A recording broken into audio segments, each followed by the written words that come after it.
प्यारे बच्चों, और आप सब कैसे हो? आई होप बहुत ही अच्छे होंगे। तो आज हम लोग बात करते हैं नेक्स्ट रिएक्शन की, जो कि हमारी थी न्यूट्रलाइजेशन रिएक्शन। अगर हिंदी में कहें तो इस रिएक्शन को बोलते हैं उदासीनीकरण अभिक्रिया। ठीक है, तो चलो इसको ही देखते हैं। अब क्या है ये?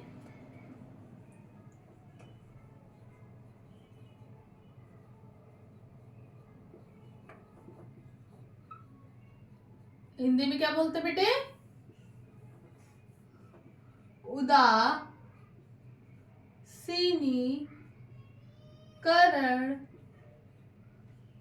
अभिक्रिया। ठीक है, या अभिक्रिया, जो भी समझो, जो भी लिखो, जैसे भी लिखो। चलो एक बार देख लेते, रिकॉर्डिंग हो रही है। हाँ चलो ठीक है। सो दोस केमिकल रिएक्शन। अब उदासीनीकरण का मतलब है कि उदासीन, आपको पता है प्लस माइनस और दोनों मिल जाते, तो अगर कोई भी चार्ज नहीं होता तो हम उसको बोलते हैं उदासीन टाइप। ऐसी कुछ केमिकल रिएक्शन भी होती है जिसको हम बोलते हैं उदासीनीकरण अभिक्रिया या फिर न्यूट्रलाइजेशन रिएक्शन। तो इसमें क्या, अब हम एसिड और बेस पढ़ रहे हैं, तो इसी को लेके ही यहाँ पे कुछ बात है। एक्चुअल में क्या होता है, जब भी हम किसी भी एसिड की रिएक्शन किसी भी बेस से करा देते हैं, तो ये दोनों जैसे ही रिएक्शन करते हैं, आफ्टर रिएक्शन जो हमारा प्रोडक्ट होता है वो सॉल्ट बनता है और उसके साथ ही साथ वाटर निकलता है। ठीक है, तो बात समझ में आ रही है? इसका मतलब आपको पता है कि जो एसिड होता है उसमें H+ होता है और जो बेस होता है उसमें O- होता है। अब इसमें क्या बनता है इसको हम आगे ही देखते हैं जब हम रिएक्शन दिखाएंगे। तो सिंपल सी बात है, इसको मैं लिख नहीं रही हूँ बोर्ड पे, सीधे समझो।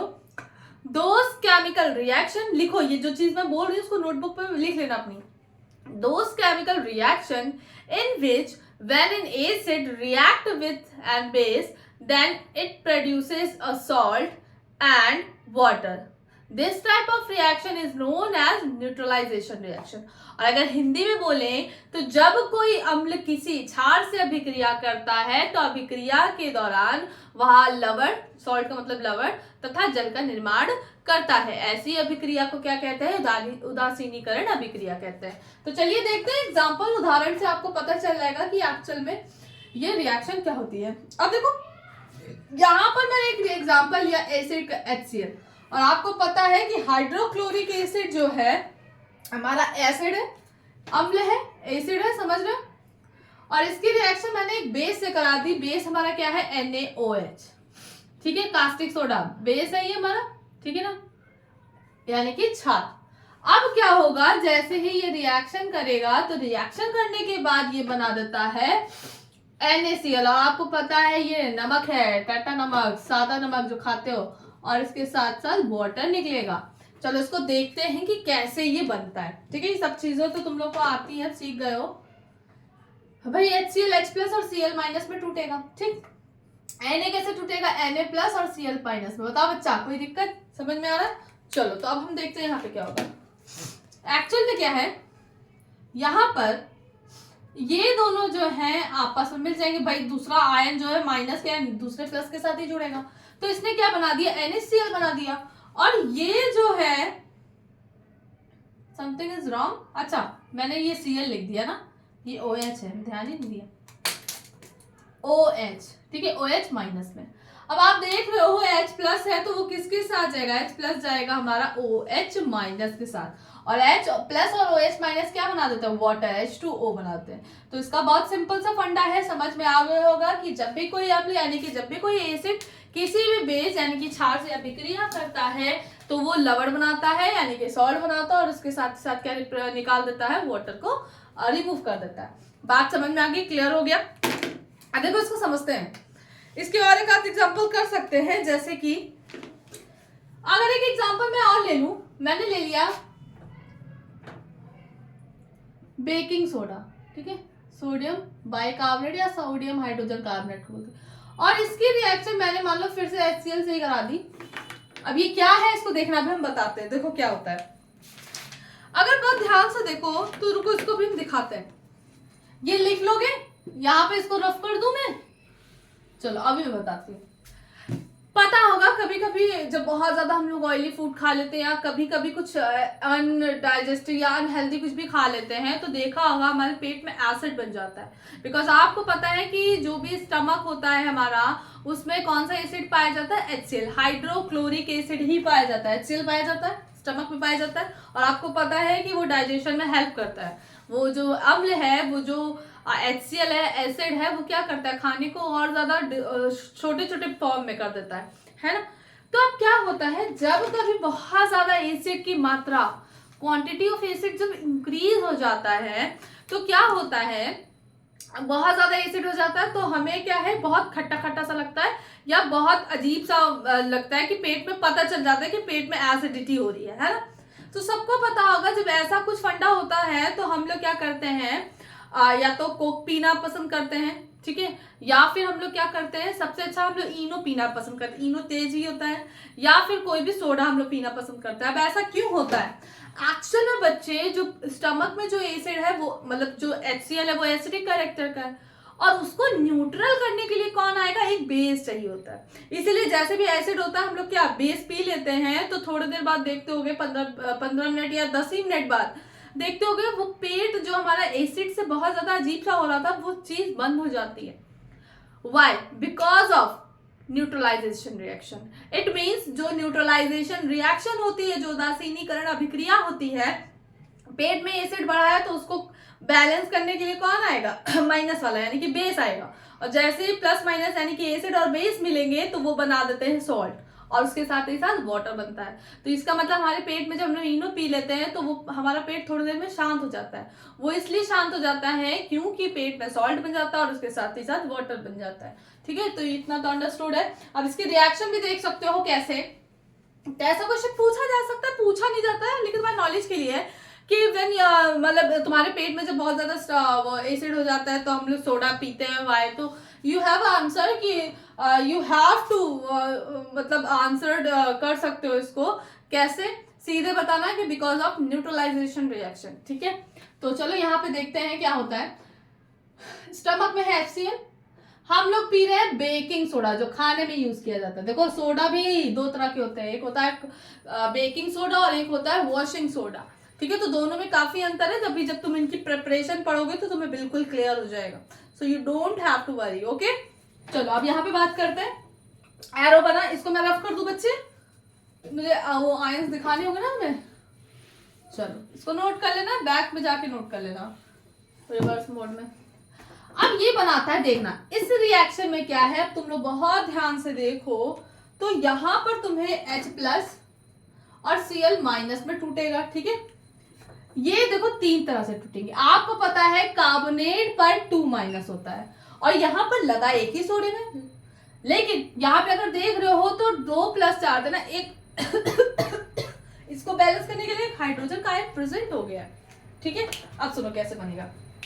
अब यहाँ पर आपको पता है कि ये दोनों भैया NaCl निकाल देगा, चुपचाप से NaCl निकाल दो, दिख ही रहा होगा कैसे निकलेगा, भाई प्लस वाला माइनस वाला एक साथ बन जाएगा।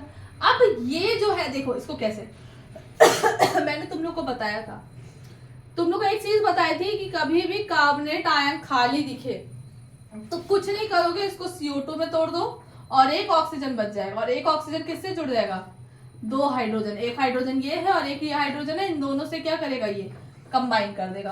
तो क्या क्या बना प्रोडक्ट हमारा, कार्बन डाइऑक्साइड बनेगी और इसके साथ ही साथ वाटर भी निकलेगा। तो याद रखना कार्बन डाइऑक्साइड भी बन जाती है। और सिंपल से बात है, जितनी भी हम लोग ड्रिंक्स पीते हैं, कोल्ड ड्रिंक्स है, कोक है, व्हाटएवर, या पता होना चाहिए कि उसमें भी कार्बन डाइऑक्साइड ही होती है।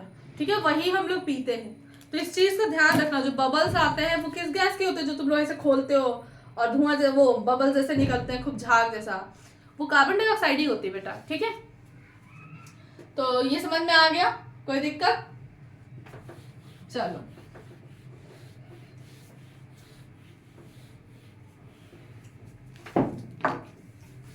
अब हम आगे बात करते हैं।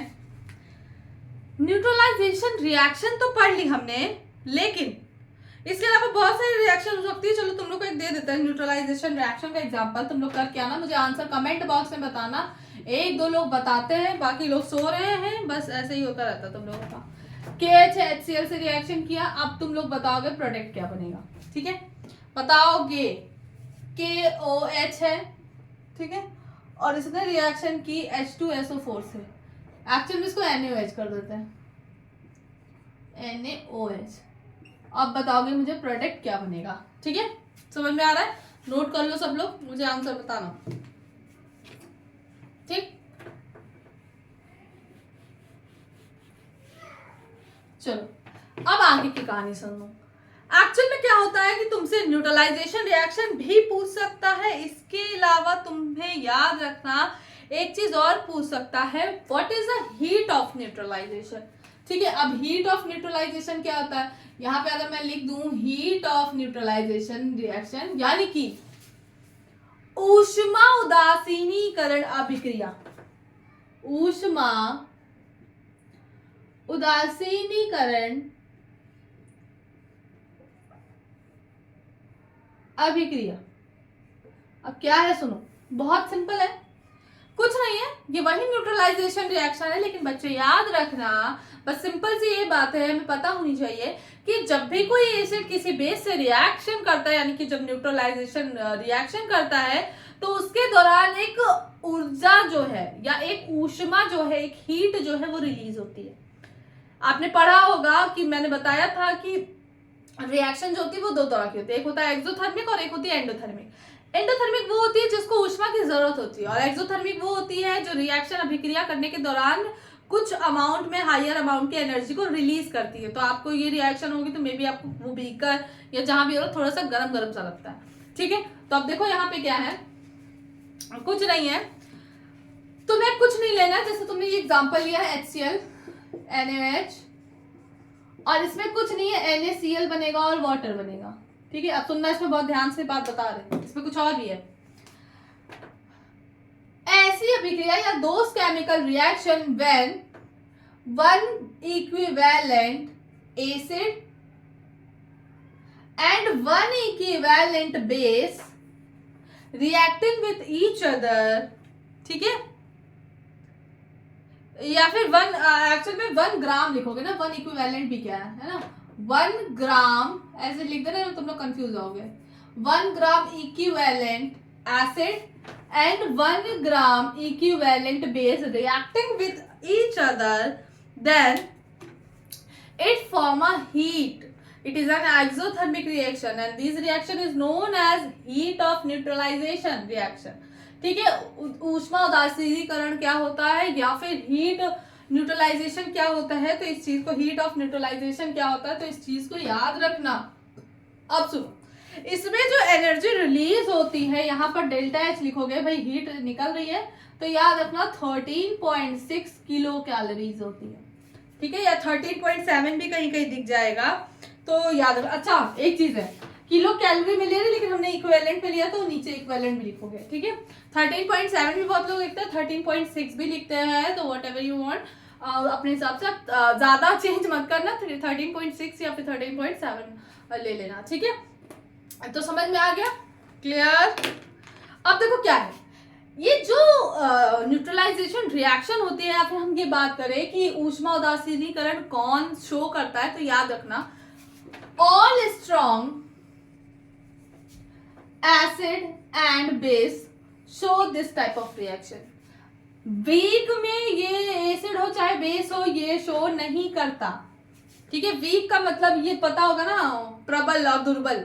प्रबल अम्ल और क्षार जो होते हैं वही उदासीनीकरण अभिक्रिया को, उदासीनी ऊष्मा क्या था, ऊष्मा के उदासीनीकरण जो अभिक्रिया है वो शो करते हैं, वीक नहीं शो करते। अब ये क्यों नहीं शो करते, क्योंकि आपको ये मालूम होना चाहिए कि ये कंप्लीटली डिसोसिएट हो जाता है, अपने आयन में टूट जाता है, H+ में टूटता है, Cl- में टूटता है। जितना भी हमने अगर 1 ग्राम इक्विवेलेंट लिया है तो ये 1 ग्राम इक्विवेलेंट ही निकलेंगे।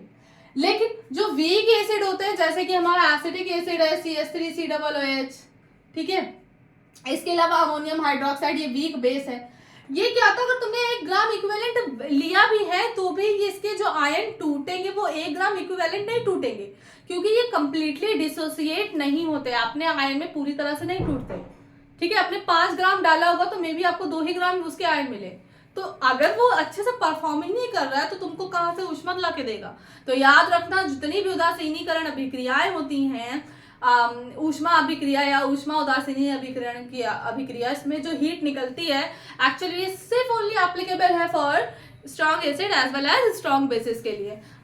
दुर्बल अम्ल या दुर्बल क्षार यानी कि बेस जो वीक होते हैं वो परफॉर्म नहीं करते, और आपको मैंने रीजन भी बता दिया। तो एमसीक्यू में मे भी ऐसे क्वेश्चन आ जाए, ठीक है। एग्जामिनर टफ करने के लिए कैसे भी क्वेश्चन बना सकता है, उसकी मर्जी है। तो अपना कॉन्सेप्ट क्लियर करके रखो। और आपको पता है कि एसिड बेस में क्या होता है, H+ और OH- चाहिए, है ना। और ये क्या बनाता है आपको, वाटर। मेन चीज हमको यही पता है, बाकी तो बाय प्रोडक्ट में है, तो इस चीज को याद रखना, ठीक है भाई। एसिड का मतलब H+, बेस का मतलब OH-, तो उस चीज को याद रखना। और यही दोनों तो मिलके क्या करते हैं, वाटर निकालते हैं।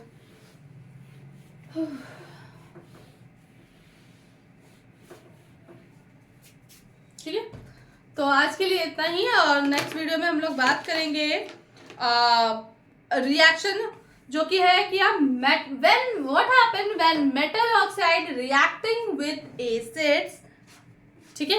यानी कि जब कोई धातु के ऑक्साइड किसी भी अम्ल से अभिक्रिया करते हैं तो क्या प्रोडक्ट बनता है। तो चलिए नेक्स्ट वीडियो में देखते हैं। तब तक के लिए छोटी वीडियो थी, और इसको देखिए और इसका रिप्लाई करिएगा, इसकी रिएक्शंस को देखिएगा। आई होप आपको ये वीडियो अच्छी लगी है। ऐसे इंटरेस्टिंग वीडियो को देखने के लिए मेरे साथ जुड़े रहे। तब तक के लिए बाय बाय।